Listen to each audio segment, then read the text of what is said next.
ayat 2, dan kemudian Rig Veda kitab 10 nyanyian 64 ayat 3, Rig Veda kitab 10 nyanyian 182 ayat 2, kemudian dalam Yajur Veda bab 20 ayat 57, Yajur Veda 21 ayat 31, Yajur Veda bab 21 ayat 55, Yajur Veda bab 28 ayat 2, Yajur Veda bab 28 ayat 19, Yajur Veda bab 28 ayat 42, Yajur Veda bab 29 ayat 27. Saya dapat terus memberikan referensi bahwa Muhammad SAW disebutkan di kitab suci Hindu. Waktu tidak mengizinkan saya untuk lebih menjelaskan, tapi Anda sekalian dapat melihat video referensi saya lainnya, Muhammad SAW di dalam kitab suci Hindu.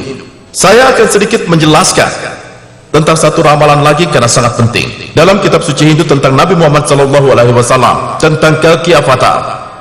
Disebutkan dalam Bhagavata Purana kan 12 Adhyaya 2 sloka 18-20 yang berisikan bahwa di rumah Wisnu Yas, jiwa suci dari Muhammad, di rumah Wisnu Bhagat, pemimpin kampung Sambala, akan lahir Kalki Avatar, dan beliau akan memiliki kekuatan tak terbayangkan. Beliau akan menjadi penguasa dunia. Beliau diberikan kuda putih dan beliau akan berperang melawan iblis. Dan perang yang mirip disebutkan di dalam Bhagavata Purana kitab 1 nyanyian 3 mantra 25 yang berisikan bahwa beliau akan lahir dari rahim Sumani, dan disebutkan dalam Kalki Purana Adhyaya 2 ayat 4, 5, 7, 11 dan 15. Penjelasan pertama, beliau akan lahir dalam rumah Wisnu Yas, yang berarti ayah bernama Wisnu Yas. Wisnu berarti Tuhan, Yas berarti pelayan, menjadi pelayan Tuhan. Dan ayah dari Muhammad SAW bernama Abdullah, yang jika diterjemahkan dalam bahasa Inggris adalah pelayan dari Tuhan. Penjelasan kedua, ibunya akan bernama Sumani. Sumani berarti suka kedamaian, yang berarti ketenangan, yang diterjemahkan dalam bahasa Arab Aminah, ibu dari Nabi Muhammad SAW. Dan penjelasan ketiga, beliau akan lahir dalam desa yang disebut Sambala. Sambala berarti rumah kedamaian, tempat kedamaian, yang tidak lain adalah Mekah, di mana beliau dilahirkan. Dan penjelasan keempat, beliau akan lahir di rumah kepala desa Sambala. Dan kita tahu Muhammad SAW terlahir dalam keluarga suku Quraisy, adalah pemimpin dari Mekah. Dan penjelasan kelima adalah bahwa beliau akan menjadi antim berisi. Dia akan menjadi pembawa berita terakhir, yang mana disebutkan di dalam Al-Quran surat Al-Azhab juz 33 ayat 40 bahwa Nabi Muhammad adalah Rasul dan pembawa berita terakhir. Dan penjelasan keenam, beliau akan lahir pada tanggal 12 bulan pertama Madog. Dan kita tahu biografi beliau menuliskan Nabi Muhammad lahir di tanggal 12 Rabiul Awal.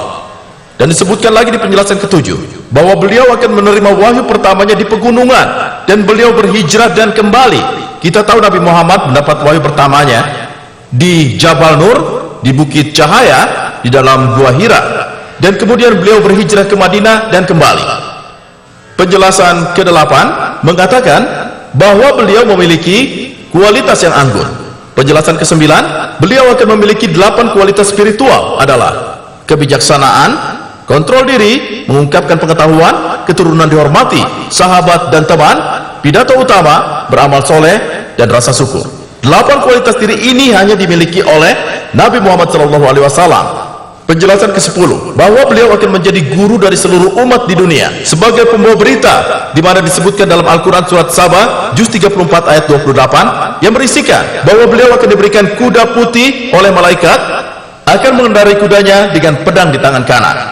Dan penjelasan ke-13, beliau akan berperang melawan musuh dan akan membunuh orang kafir. Lalu penjelasan ke-14, bahwa beliau akan ditolong oleh 4 pengikutnya, 4 orang khalifah sahabat Nabi, yaitu Sayyidina Abu Bakar, Umar bin Khattab, Utsman bin Affan, dan Ali bin Abi Thalib. Dan penjelasan ke-15, bahwa beliau akan dibantu oleh para malaikat di medan perang, yang kita tahu seperti di perang Badar, yang disebutkan di Quran surat Ali Imran ayat 123 dan 125, surat Al-Anfal ayat 8 dan 9 yang berisikan bahwa Nabi Muhammad SAW ditolong oleh para malaikat. Jadi semua ramalan ini, semua kata-kata ini ditujukan kepada Nabi Muhammad SAW sebagai pembawa berita terakhir di dalam kitab suci Hindu.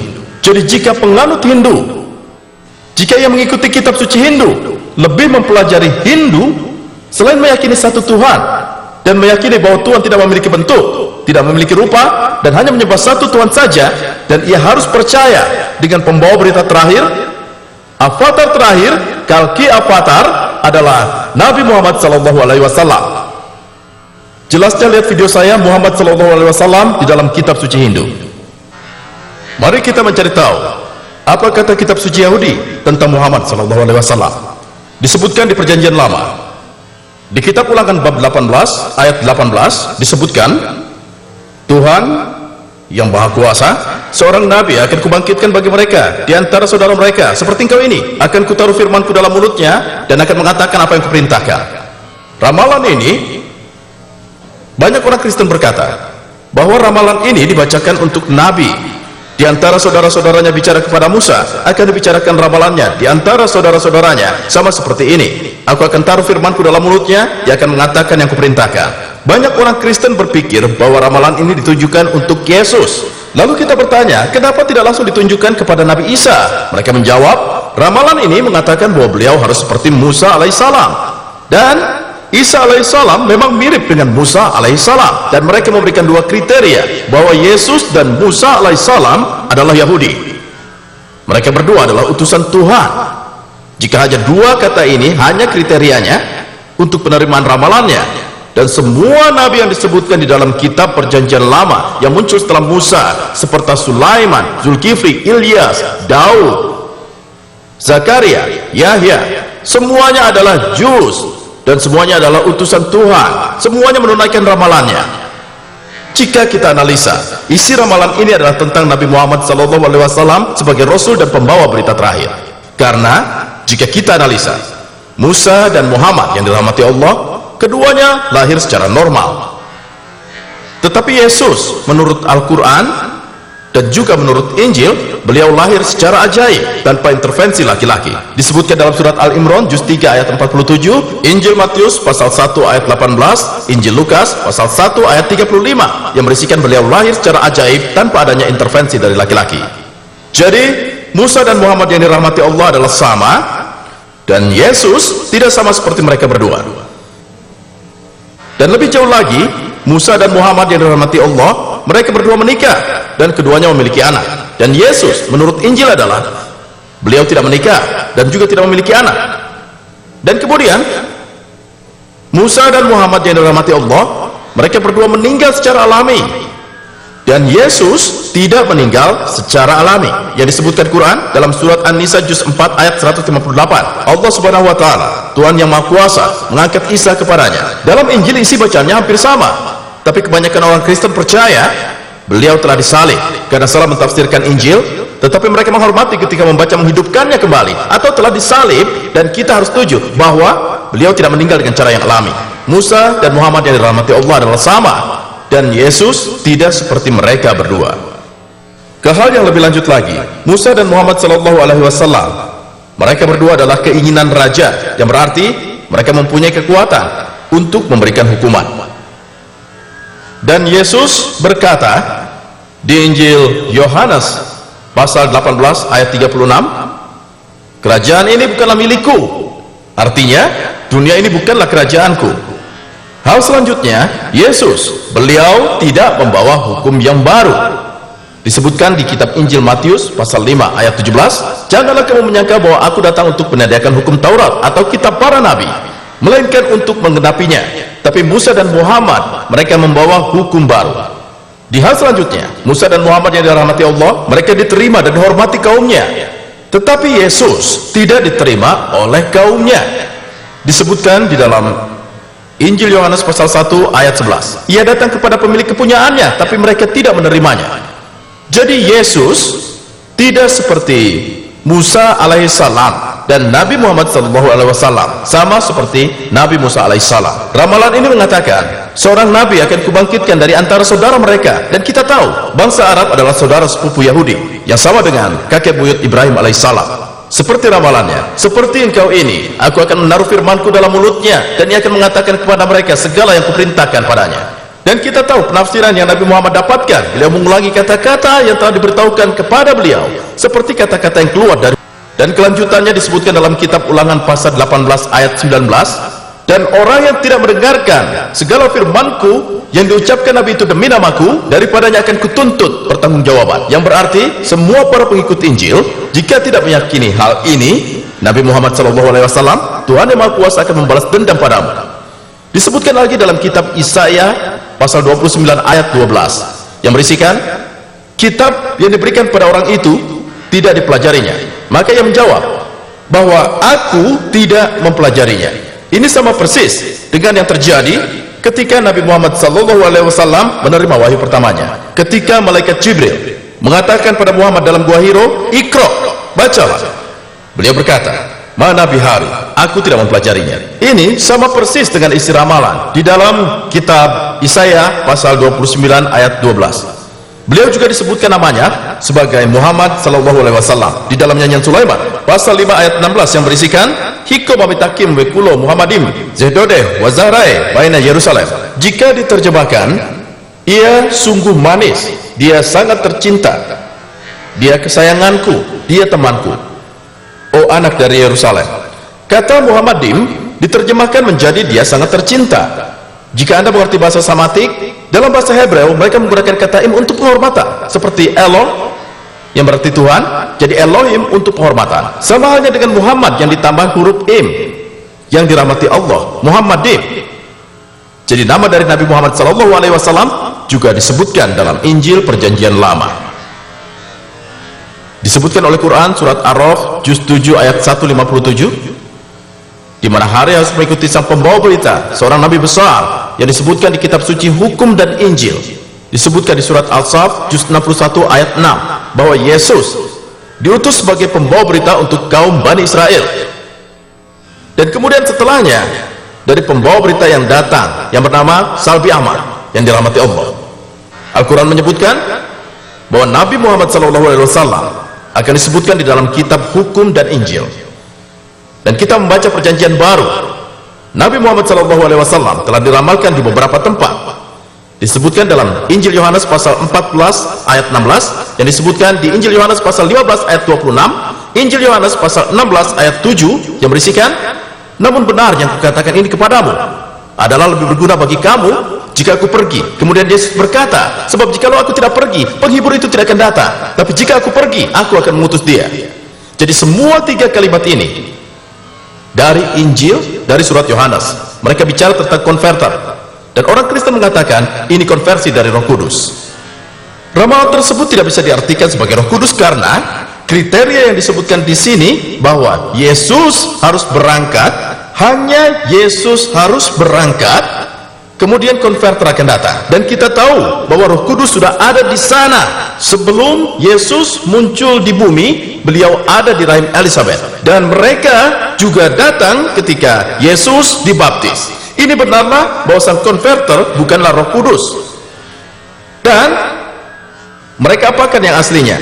Jika Anda membaca kitab suci, ada kata paraklit yang artinya seseorang yang terpuji, tetapi definisi dari parakletos adalah konverter. Intinya paraklit dan parakletos yang mana artinya konverter atau seseorang yang terpuji, semuanya cocok dengan Nabi Muhammad SAW. Seperti yang disebutkan di ajaran Yohanes pasal 16 ayat 12 hingga 14. "Masih banyak yang harus kukatakan padamu, tapi sekarang kau belum dapat menanggungnya. Tapi bila ia datang, yaitu Roh kebenaran, ia akan memimpin ke dalam seluruh kebenaran. Dia mengatakan apa yang didengarnya."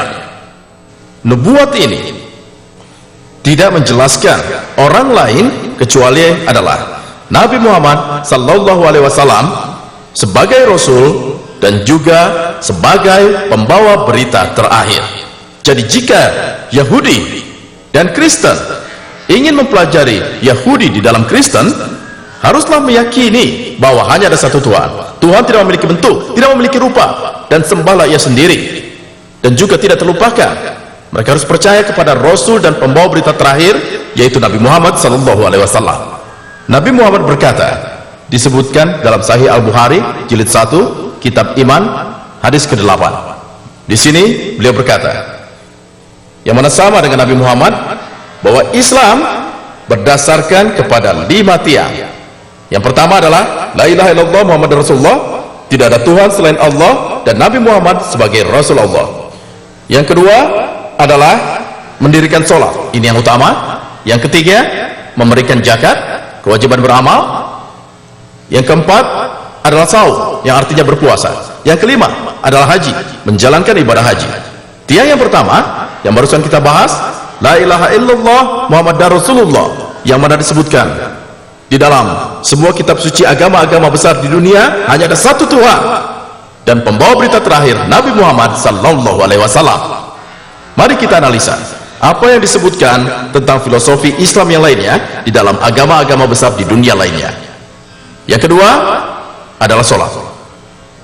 Tiang kedua, waktu tidak mengizinkan saya untuk menjelaskan secara detail tentang sholat, tapi hari ini psikologi memberitahu kita bahwa pikiran kita tidaklah di bawah pengaruh kita. Tubuh kita bertindak di bawah pengaruh kita. Jika ingin melangkah, maka saya akan melangkah. Jika ingin mengangkat tangan, saya akan mengangkat tangan. Tapi pikiran tetap bertanya, tidak di bawah pengaruh saya. Jadi di sini psikologi memberitahu kita, jadi jika Anda ingin mengendalikan pikiran Anda, kendalikan tubuh Anda. Jika ingin membuat pikiran berkhidmat, tubuh Anda harus berkhidmat. Cara terbaik untuk membuat tubuh berkhidmat dengan meletakkan dahi kita di atas tanah dan kemudian mengatakan, aku adalah milik Allah. Ulangi, aku milik Allah. Begitu seterusnya. Jadi bagian terbaik dari sholat adalah sujud. Jadi itulah kenapa kata sajadah yang berhubungan dengan ini disebutkan di Quran kurang lebih 90 kali. Bagian terbaik dari sholat adalah sujud.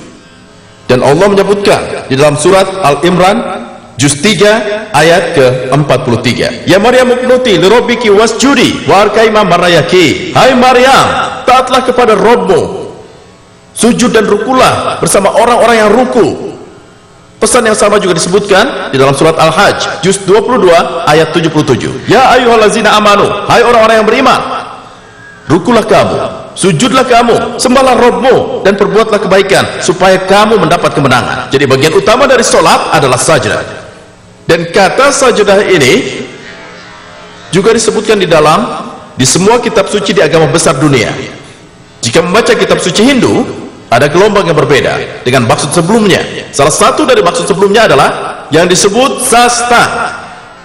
Saas yang berarti bantuan, ang yang berarti bagian dari tubuh, yang maksudnya adalah itu bagian dari tubuh. Jadi maksud ini adalah menyentuh bagian dari tubuh. Jadi jika Anda menganalisa ini, berdoa kepada Tuhan dengan menyentuh bagian tubuh seperti kita umat muslim lakukan saat kita sujud, ada beberapa bagian, dahi, hidung, kedua tangan, kedua lutut, dan kedua kaki. Jadi yang dimaksudkan di kitab suci Hindu adalah sastang yang dijelaskan sebelumnya. Itu juga disebutkan dalam Al-Quran. Pesan yang sama disebutkan di Injil Perjanjian Lama dan juga Perjanjian Baru. Disebutkan di kitab Kejadian pasal 17 ayat 3 yang berisikan, lalu bersujudlah Ibrahim dan berdoa kepada Tuhan. Disebutkan di kitab Bilangan pasal 20 ayat 6, Musa dan Harun bersujud dan berdoa kepada Tuhan. Disebutkan di kitab Yosua pasal 5 ayat 14, Yosua bersujud dan berdoa kepada Tuhan. Di ajaran Matius pasal 26 ayat 39, kemudian Yesus pergi lebih jauh sedikit, lalu ia tersungkur ke tanah dan berdoa kepada Tuhan. Tidak ada akrobatik yang dapat melakukan lebih baik yang dapat dilakukan muslim dengan mensujudkan wajahnya ke tanah dan berdoa kepada Tuhan, bersujud ke tanah seperti kita umat muslim melakukan sholat, dan dengan sajdah. Jadi semua penjelasan tersebut tidak hanya disebutkan dalam kitab suci Hindu, juga dalam kitab suci Yahudi. Begitu juga di dalam Perjanjian Baru, di dalam kitab suci Kristen, di dalam Injil, yang mana kita berdoa kepada Tuhan, kita harus bersujud, kita harus melakukan sajdah. Untuk lebih detailnya tentang sholat, saksikan video saya yang berjudul Sholat Pemrograman Menuju Kebenaran. Tiang ketiga adalah zakat. Bahwa setiap orang kaya yang memiliki lebih dari nisabnya, lebih dari 85 gram emas, maka ia diharuskan untuk memberikan 2,5% dari jumlah emasnya tersebut. Jika setiap manusia kaya di dunia memberikan zakat, kemiskinan akan musnah dari dunia ini dan tidak akan ada satu manusia pun meninggal karena kelaparan. Seperti yang disebutkan di surat Al-Hasr juz 59 ayat 7, bahwa zakat harus dialokasikan supaya harta itu jangan hanya beredar di antara orang-orang kaya saja. Dan pesan yang sama juga disebutkan di dalam kitab suci Hindu, di dalam Rigveda kitab 10 nyanyian ke-117 mantra 5, bahwa orang kaya haruslah bersedekah kepada orang miskin, karena kekayaan selalu berganti ke satu dengan yang lainnya, seperti perputaran dari roda kereta kuda perang.